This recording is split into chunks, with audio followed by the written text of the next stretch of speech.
Bante, selamat siang. Ini saya ada pertanyaan lagi. Baik, Eh, selamat siang. ya, untuk menjadi Buddhis yang ideal, yang baik itu seperti apa, Bante? Dalam sudut pandang agama Buddha. Iya. Jadi kalau kita bicara tentang seorang Buddhis atau seseorang yang memeluk ajaran Buddha, yang pertama tentu harus kita ketahui bahwa apa itu seorang Buddhis dan bagaimana seseorang dikatakan sebagai seorang Buddhis. Yang pertama adalah seorang Buddhis ini harus telah menyatakan berlindung kepada Buddha, Dhamma, dan Sangha. Dengan kata lain, telah mengambil tiksarana, 3 perlindungan. Sang Buddha pernah mengatakan, bagaimana seseorang disebut sebagai seorang upasaka atau upasika. Nah, upasaka-upasika ini mengacu kepada seorang Buddhis. Nah, Sang Buddha menyatakan bahwa seorang upasaka, upasika, seorang Buddhis itu adalah seorang yang telah berlindung kepada Buddha, Dhamma, dan Sangha. Yang artinya orang demikian telah yakin dengan apa yang diajarkan oleh Sang Buddha. Seperti misalnya hukum karma, 4 kebenaran mulia, padicca samuppada, kemudian menerima keberadaan tilakkana, 3 karakteristik fenomena. Nah, dengan meyakini itu, maka ia dikatakan sebagai seorang Buddhis. Tapi tentu, sebagai seorang Buddhis yang baik, tidak hanya sekedar yakin, tetapi apa yang telah diyakini ini juga dipraktikkan dalam kehidupan sehari-hari.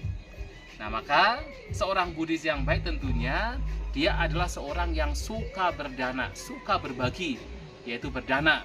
Itu yang pertama. Yang kedua, seorang Buddhis ini juga seseorang yang mempraktikkan sila, aturan kemoralan.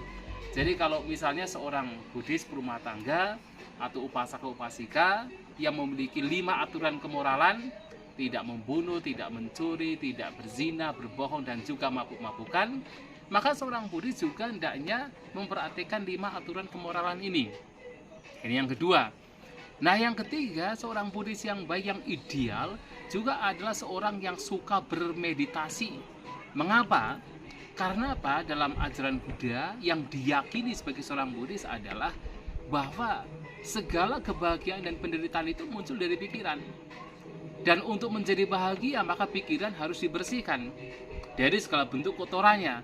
Apakah keserakahan, kebencian, ketidaktahuan, iri hati, dengki, arogansi, dan sebagainya. Untuk menjadi bahagia. Nah, karena untuk menjadi bahagia, seseorang harus melenyapkan kotoran batin. Dan pelenyapan kotoran batin ini hanya bisa terjadi kalau seseorang bermeditasi. Atau dengan kata Dhamma, istilahnya adalah mempraktikkan cita bawana, pengembangan batin. Nah, dari situ, maka seorang Buddhis yang ideal juga harus suka bermeditasi, melatih meditasi mengembangkan batin.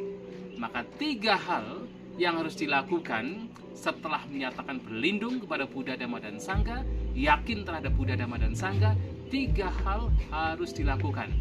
Berdana, praktek sila, dan yang ketiga adalah meditasi. Nah, kalau 3 ini sudah dilakukan, maka bisa dikatakan orang demikian adalah seorang Buddhis yang ideal. Karena ini akan membawa kepada goal atau tujuan sebagai seorang Buddhis yang tidak lain adalah nibbana, yang adalah pembebasan.